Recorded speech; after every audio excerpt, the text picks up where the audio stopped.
Greetings, good sir. I say, you wouldn't perchance have seen one of those moonstones around here? Excuse me, sir? Have you seen...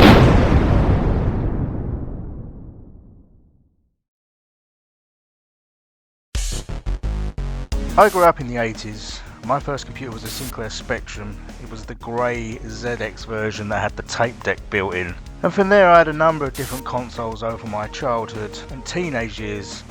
Undoubtedly the Spectrum started a love and fascination with video games. But in terms of formative memories, it was the Amiga 500 Plus that we had later on that really got its hooks into me.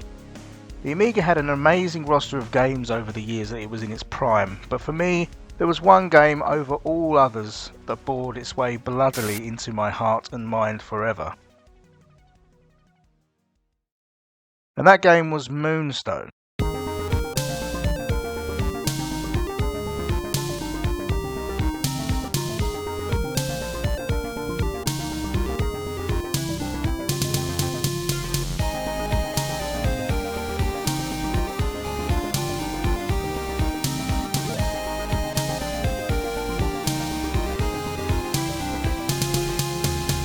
Moonstone was released in 1991 through publisher Mindscape and developed by Rob Anderson and friends for the Amiga. I've tried to remember the exact details of how I got the game as a child, as I don't remember if my mum bought it with me there in the supermarket and we brought it home together, or whether she purchased it and brought it home for me, but I remember looking at the box art and being instantly drawn in. Having grown up loving the more fantastical films like Sinbad, Jason and the Argonauts, Clash of the Titans and anything else that featured Ray Harryhausen monster animation, and adding to that cartoons like Dungeons and Dragons and Godzilla, and playing with He-Man figures on the bedroom floor, it was clear that early on I was really into the fantasy stuff. I feel like I may have mentioned this before. So looking at the box art, images of dragons and swords was captivating. My young eyes probably didn't really get much further than that because they didn't need to. I was 100% sold before I'd even opened it. And looking at this now, we can see that there is a fair amount of comedy and humour involved as well. The beautiful typeface of the title is accompanied by the tagline "A Hard Day's Night," a play on the Beatles song of the same name. Moving to the bottom of the box, we have the additional text proclaiming that it is so much fun you'll die. And then in opposition to the cheerful fantasy depiction, a splatter of blood warning the unwitting customer of what was to come when you slid that blue disc into the disc drive. This was still the era of games when the box art was everything. The art on the box could never match the graphics of the game like today's game, so artists were allowed to sell the game to you through that imagery. And what beautiful imagery. It really is. Truly some of the best of the era. To me, this gives more Terry Pratchett fantasy vibes than Conan the Barbarian. The dorky expression on the knight's face is comical and whimsical.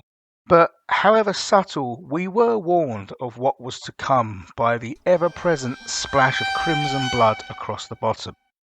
Before we delve deeper into the legendary blood and gore this game came to be known by, we have to stop and take a moment to appreciate one of the most iconic intro sequences in gaming history.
Perfect.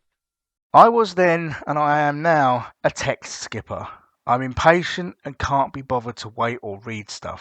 I like it when a story or general vibes are just fed organically to me. I want the overall gist rather than the detail, and then my mind will fill in the blanks.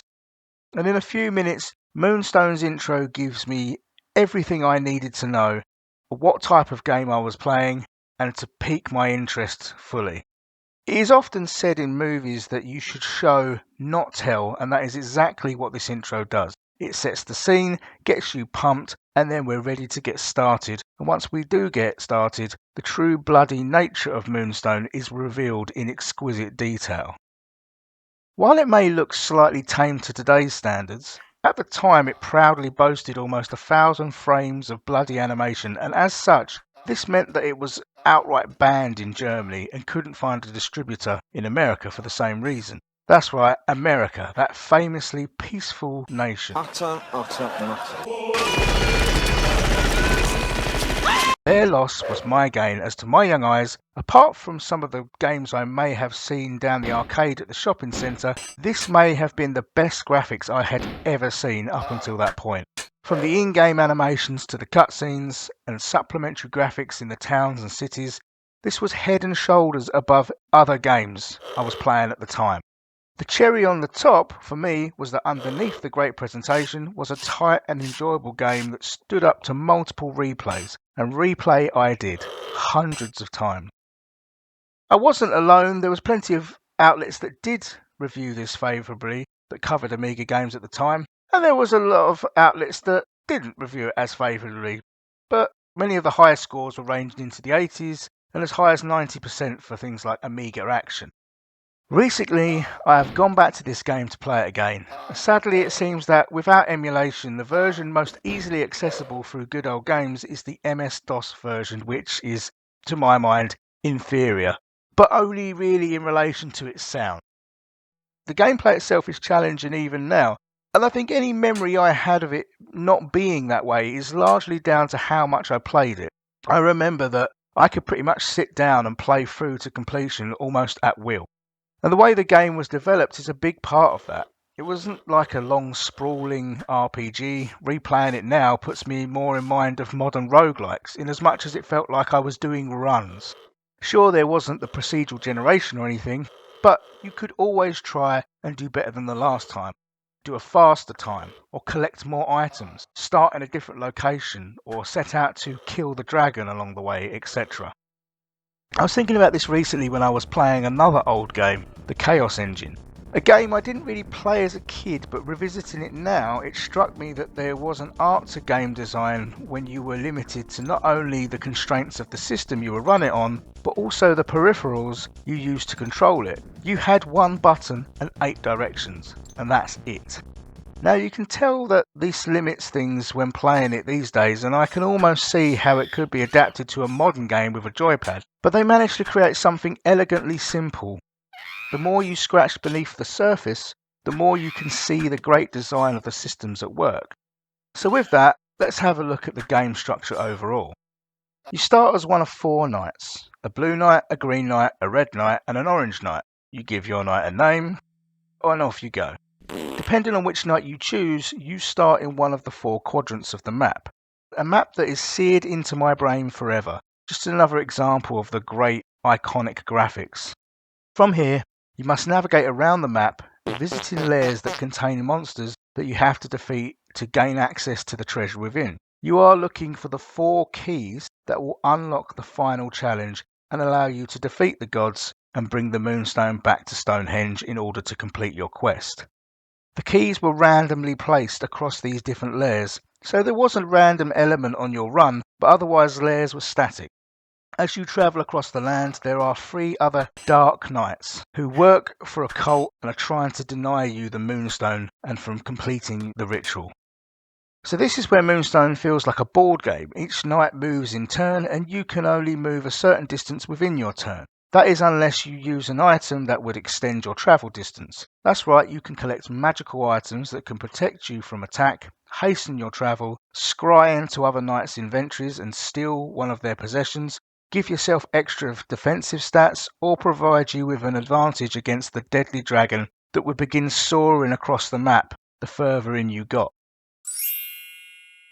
Anyway, one of the reasons I mentioned the whole board game thing in the first place is that if you had 4 friends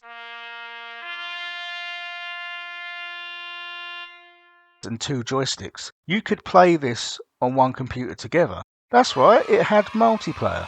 I can't remember if me and my brother ever actually played this together in that way, or whether we would both just play it solo at different times when one or the other wasn't using the Amiga, but it was possible and I imagine that it would have been good fun to do so. But back to the mechanics, each time you entered a lair, you would be loaded into an instance battle arena for one of the 4 quadrants. So it would either look like a forest, fields, swamps, or desolate wasteland. Once in, combat is easy to understand but difficult to master. This may be in part down to the slightly clumsy controls, but essentially it is one of 8 directions accompanied by a button press, which will swing your sword in a different motion. Remember, we only had one button, so they were limited to what they could achieve, but you did have enough of a move set to express yourself. It was mostly about timing and positioning to my mind, having to move in and out of range of enemy attacks and choosing the correct attack yourself. Big overhead heavy attacks, plunging thrusts running your enemy through, quick downward stabs and horizontal slashes, all accompanied as usual with tons of pixelated blood and gore flying everywhere. Combat was also about learning each enemy and their attack pattern, and you often found that one particular move was especially effective against certain enemies. The downward stab would puncture the little rat men's heads into the ground. Some trogs required a long thrust, while others may require a quick slash at the midsection, or a well-timed overhead swing to send a trog warbeast skidding to a bloody halt. You couldn't become complacent though, because if you did, often an enemy would come out of nowhere and mess you up. The further you got into your run, the more enemies you would face, with 2 assailants attacking you at the same time. I thought my frustration level had maxed out on a recent playthrough whilst being attacked by 2 trolls at the same time, but then I faced 2 hammer trogs and the game became borderline unfair as I was just smashed about like a piñata. Hammer time! And while we're talking about dealing with enemies, let's have a rundown of the great cast of beasts you can stab the shit out of on your way round the map. I shall now read from the manual. Trogs. The Trogs are a terrible humanoid race that exist in all 4 territories. They are highly intelligent with a society very similar to humans, whom they hate with a burning desire for forcing them to live in places deemed unfit for humans. They use hammers, axes and spears in combat and have terrible war beasts that they have raised on human flesh. The tribes that exist in the Misty Moors are exceptionally vicious and renowned for their strength and skill in combat. I mean, no wonder they fucking hate humankind for forcing them to live in places deemed unfit for humans. Perhaps they should try extending an olive branch or 2. Ratmen. The ratmen are a small, carnivorous race that exist in the trees of the Great Forest. They are not very strong, but they are always found together in large numbers and are exceedingly agile. They are often referred to as moon devils because they seem to grow stronger as the moon waxes. It is also known that these little creatures carry a deadly disease, and if you are bitten by one of them, you must quickly be healed by the healer or drink a healing potion, or you will surely perish and fail in your quest. Mudmen. This strange race that infests the wetlands seems more like a colony of intelligent plant life found in the mud than an actual animal. The sages say more research is needed.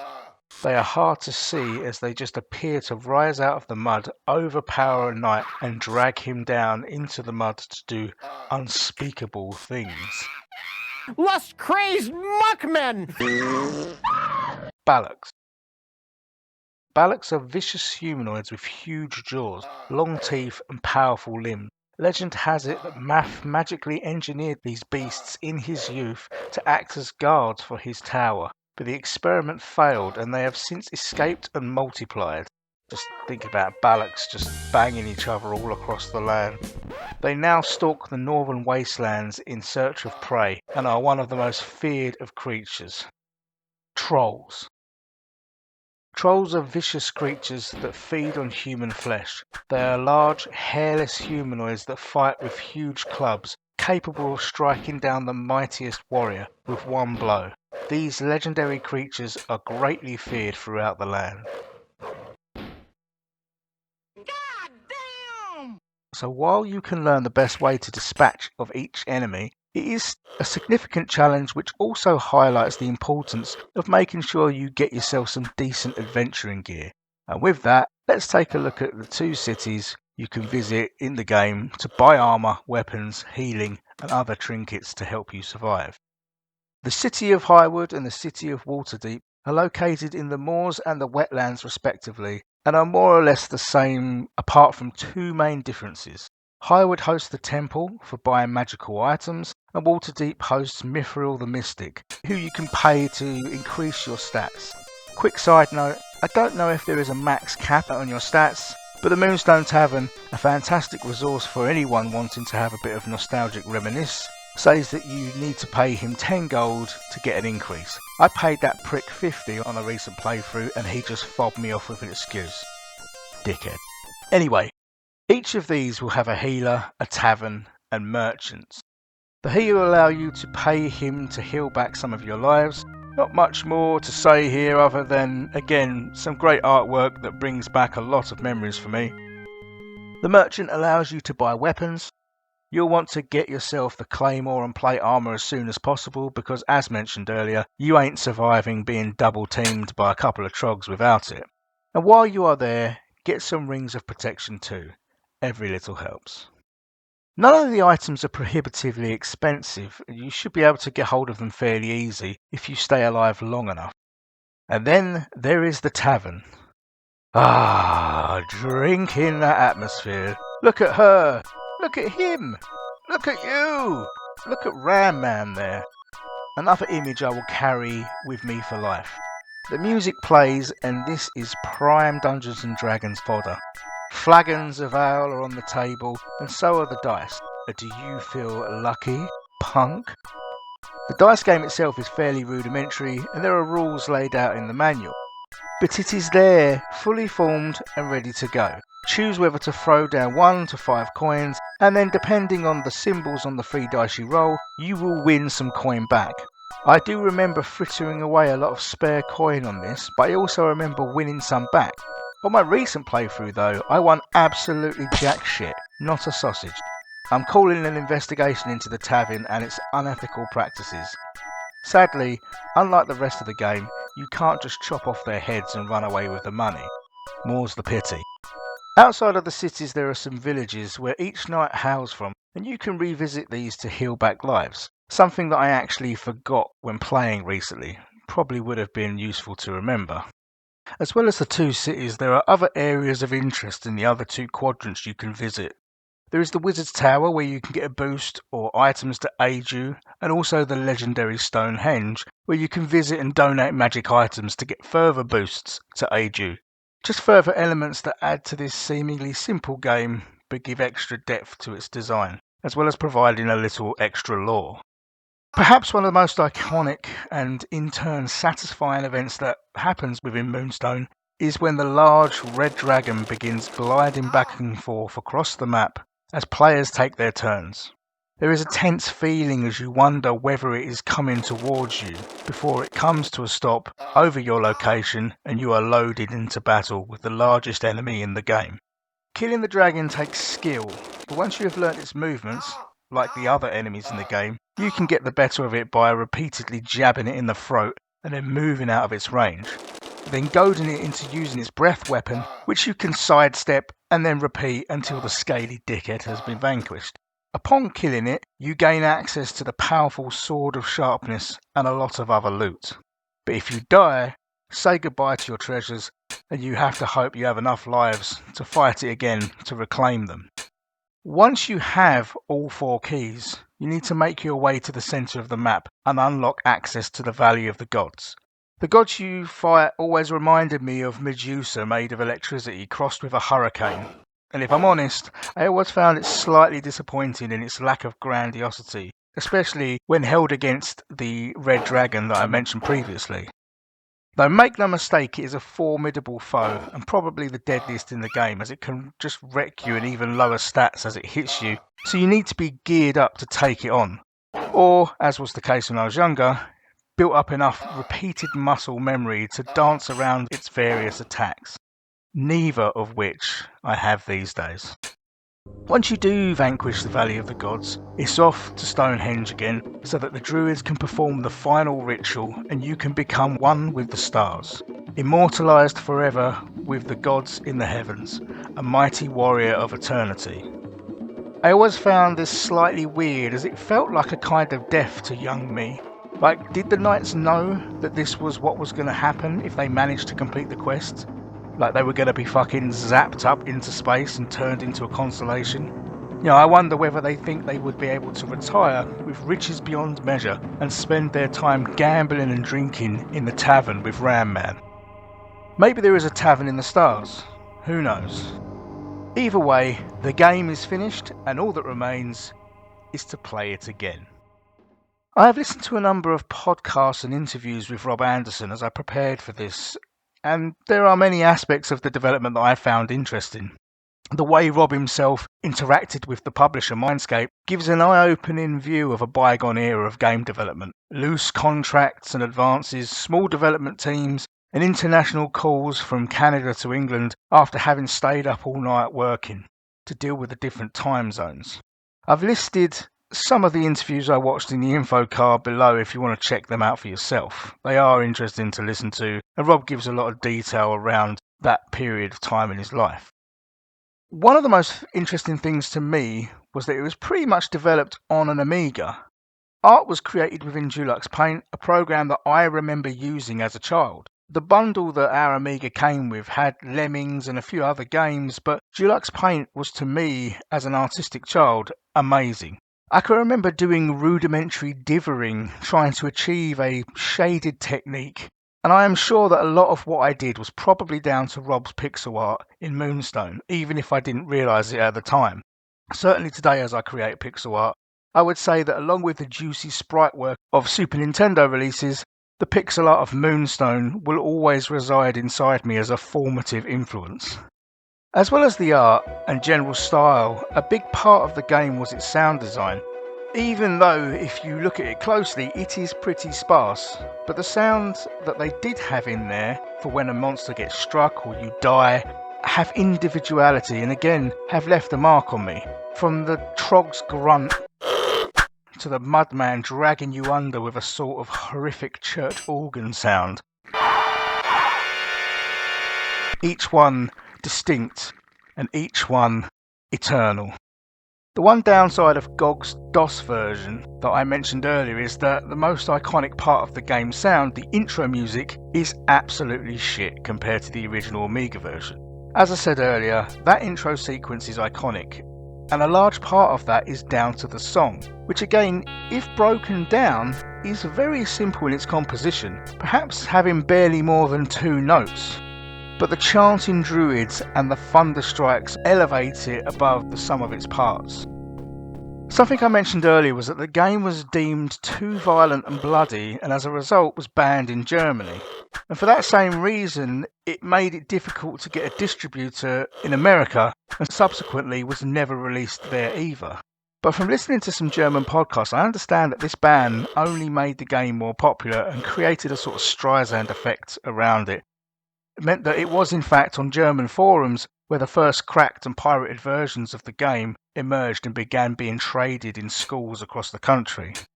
I always say that banning things doesn't work, and in this case it definitely didn't work, and I believe, although I have no hard facts to back this up other than sentiment gleaned from listening to podcasts for this video, that some of the most fervent Moonstone fans can be found in Germany. Sehr gut. I often spend time thinking about Moonstone and its general setup as a game, and wonder why no one has sort of nicked the idea. In an age of battle royale games like Fortnite, I think the idea of having to roam across a map in teams or solo, gathering keys and doing battle with each other in order to then go and face a final boss in a big PvPvE environment would work well and be genuinely quite exciting. I guess there are some elements to be found in some modern games like Crawl, where you compete to be the one player that gets to the final boss and then defeat it to win. Or the Gambit game mode in Destiny 2, where you're in a team, moving across a map, fighting enemies and collecting motes in order to fill your bank and then summon a final boss. But I think a more faithful recreation could and would work well. Perhaps something like the Fortnite Unreal Editor would provide the perfect method of delivering something like that and bringing it into the modern age. I certainly don't have time to learn that, but if someone else did, then by all means knock yourself out and then let me know once it's available. In other ways, the game's design lends itself perfectly to a board game. I mean, the whole construction of what you're playing on and the map, and it being turn-based, very much is essentially a digital board game. And I also think that that is an avenue that someone should explore in a commercial sense.